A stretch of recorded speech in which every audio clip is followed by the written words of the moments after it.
It was a typical Friday afternoon when Derek Andrews boarded his flight from Los Angeles to New York. A successful businessman in his late 30s, Derek had earned his seat in first class through years of hard work and dedication. As he settled into his cushioned recliner, the gentle hum of the airplane engines accompanied the clink of his wine glass. He took a moment to soak in the atmosphere. Soft lighting, a dedicated flight crew, and the anticipation of an uneventful flight to his busy weekend. Derek, a seasoned traveler, had learned to appreciate these moments away from his hectic life. He often found solace in the little things: the first sip of a finely aged Cabernet, the quiet luxury of first class, and the thrill of traveling to high-stakes meetings that shaped his industry. Little did he know that his peaceful retreat was about to take a dramatic turn. As the flight took off, he immersed himself in a book on business innovation, unaware of the storm brewing just a few seats away. Enter Karen, a middle-aged woman with an air of entitlement and a penchant for making her opinions known. She entered the cabin, eyes gliding over the first-class seats with a judgment that seemed palpable. It wasn't just the fancy seats that made her uncomfortable. It was the very presence of Derek, a black man, settled comfortably in a spot she had unconsciously deemed reserved exclusively for people of her demographic.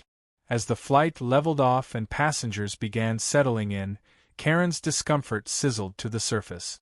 She saw Derek, now relaxing with his book and sipping his wine, and it triggered a flood of baseless assumptions. "This isn't right," she muttered to herself, as her thoughts turned darker and more discriminatory. Finally, she couldn't contain herself any longer.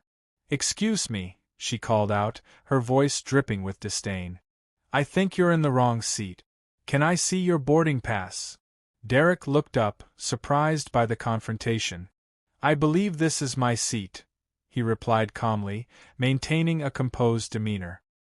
His initial assessment revealed the woman's attitude stemmed from a blatant disregard for his presence as an equal. Karen raised an eyebrow, refusing to back down. "My husband travels often, and I've never seen anyone like you in first class. Are you sure you're not mistaken?" Passengers nearby looked on, a mix of embarrassment and disbelief painting their faces, although it was clear many felt uneasy about intervening. Derek felt an urge to defend himself, aware that Karen's vitriol stemmed not from misunderstanding, but from deeply ingrained prejudices. In moments that felt like an eternity, the atmosphere on the plane weighed heavy with anticipation. Derek took a deep breath, recognizing how best to respond. "Ma'am, I assure you that I'm in the right seat. My ticket confirms it. Your inquiry seems to stem from something deeper than just a mistake," he said, his tone remaining calm yet firmly assertive. This only fueled Karen's arrogance. "You can't tell me that you belong there. First class is for people who appreciate the finer things in life, not just anyone," she countered, her voice raising as if to jolt the other passengers out of their discomfort. Derek felt a mix of anger and pity. He knew this woman had probably acted this way many times before without consequence. He noticed the flight attendants glancing his way, preparing to intervene, but something held them back, perhaps the need for discretion, or the uncertain dynamics of a racially charged situation that had suddenly unfolded. Finally, with the tension at its peak, Derek decided it was time to peel back the layers of his identity that Karen had dismissed. He leaned slightly forward, locking eyes with her. "You seem to believe that my mere presence here is inappropriate," he said. "But let me enlighten you. My ticket is one of the least notable things about me today." With everyone in the cabin now privy to the unfolding drama, and a mix of breaths held and hushed whispers swirling in the air, Derek continued. "I own several companies, including one of the leading firms in tech consulting. I have contracts that directly influence the markets and economies you depend on. So yes, Karen, I do belong here, and I'm not just here for the experience. I'm here to show that we, people like me, are what help this industry thrive." Karen's mouth fell open, realizing that he wasn't just a regular passenger. That glitter of wealth and power wasn't merely a facade but a reality that came to life in the powerful aura Derek exuded. "I don't," she stuttered, at a loss for words, her earlier bravado chipped away as if it had been struck by lightning. The flight attendant, emboldened now by Derek's revelation, stepped forward. "Ma'am, I think you should refrain from making assumptions about other passengers. It's highly inappropriate. Would you like me to assist you in finding another seat?" The entire first-class section erupted in murmurs of agreement, rallying around Derek as a sense of collective defense enveloped them. Karen, now visibly flustered and unable to respond to the clarity of the moment, sank back into her seat, her earlier confidence stripped away. As the flight continued on its course, an odd calm settled over the cabin. Derek returned to his book, but it was clear that many of the passengers were still processing the confrontation. The flight attendants moved about the cabin with a new air of respect for Derek, their interactions noticeably warmer now. Karen, on the other hand, shrank back into her seat, no longer the self-assured queen of her own world. She could feel the eyes of those around her, the whispers that no longer included her name, and the burdens of ignorance weighing heavily on her heart. She hadn't just lost an argument, she'd lost a battle against her own biases. Derek shifted his focus back to his wine, allowing the taste to cleanse his palate. He reflected not only on his own journey but on the broader implications of moments like these.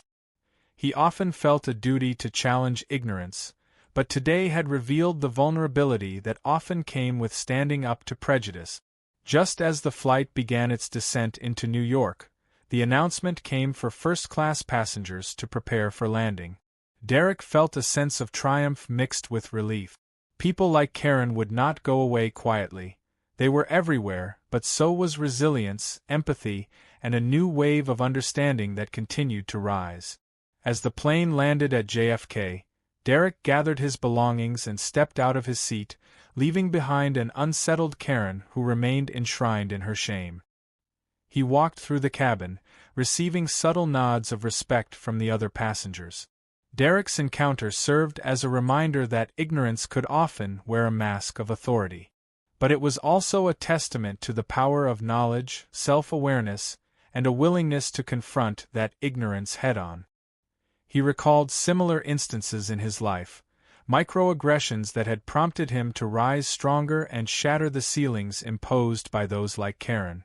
Once off the plane, he tuned into a different frequency, one that signaled the world was ready for change, ready to embrace diversity and the rich tapestry of human experience.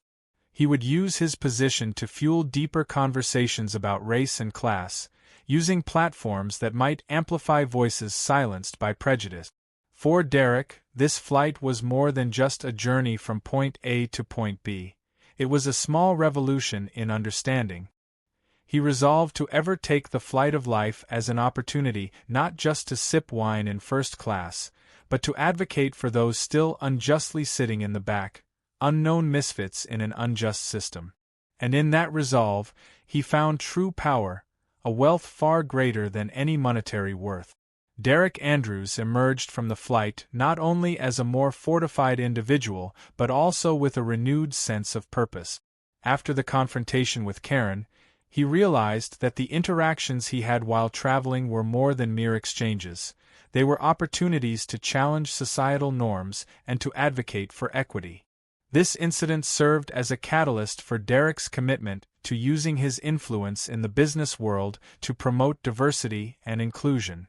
In the weeks that followed, Derek dedicated part of his focus to initiatives that bridged gaps between underrepresented communities and the corporate structure. He started working with mentorship programs aimed at young professionals of color, helping them navigate the often treacherous landscape of corporate America. Drawing from his own experiences, Derek shared insights that he wished he'd had access to earlier in his career. He became a sought-after speaker at corporate events, where he emphasized the importance of various perspectives in driving innovation and success. The confrontation spurred Derek to write a book on his experiences navigating race and class in his corporate life, turning his personal stories into lessons for others. He embarked on a nationwide speaking tour to promote this collaboration, saving not only space for discussions on race, but also highlighting stories of resilience. As he navigated these new challenges, Derek found a deeper sense of fulfillment outside of merely financial success. He was shaping future leaders and changing the narrative around diverse representation in business. Karen Thompson, on the other hand, faced her own crossroads following the incident aboard the flight. The humiliation she experienced deeply stung, forcing her to confront her inherent biases. The whispers and sideways glances from other passengers stayed with her long after she left the airplane. Returning home, Karen found herself reflecting on her actions, recognizing the flawed perceptions that had influenced her behavior. She began to do the hard work of introspection, questioning her upbringing and the societal norms that had blurred her vision of equality. Realizing that her biases were not only affecting her personal interactions but also influencing her children, Karen took it upon herself to educate herself further on race relations. She enrolled in community workshops on diversity and inclusion, eager to understand different perspectives. Through this journey, she began sharing her experiences on social media and discovered a surprising sense of vulnerability and strength in doing so. Karen reached out to people she had previously judged, seeking to engage in constructive conversations that challenged her worldview. As she shared her learning process online, she began receiving messages of support but also backlash, which reaffirmed the need for genuine change. Her journey eventually led her to advocate for anti-racism within her community, participating in initiatives to dismantle systemic inequalities. Although it was a painful and challenging road, Karen found purpose in listening, learning, and correcting her previously misguided views. As she endeavored to foster understanding, she realized that growth often means stepping outside one's comfort zone. As the months passed, both Derek and Karen became living examples of the transformative power of experience. While both had begun from different starting points, a shared understanding began to develop, and they eventually crossed paths again at a conference focused on diversity in the workplace. Derek was a keynote speaker, while Karen had been invited to share her personal growth story. The meeting proved to be a powerful moment for both individuals. Karen expressed her regret about the incident and thanked Derek for inspiring her to become a better person. Derek, in turn, acknowledged the importance of dialogue and second chances. They departed the event with a sense of mutual respect, each representing the possibility of change to their respective communities. In this way, Derek and Karen stood as testaments to the belief that true growth often occurs after moments of discomfort, and that narratives can be rewritten if one chooses to meet challenges with an open heart and mind. They proved that in both personal and professional realms, understanding, empathy, and collaboration could emerge from the unlikeliest of circumstances.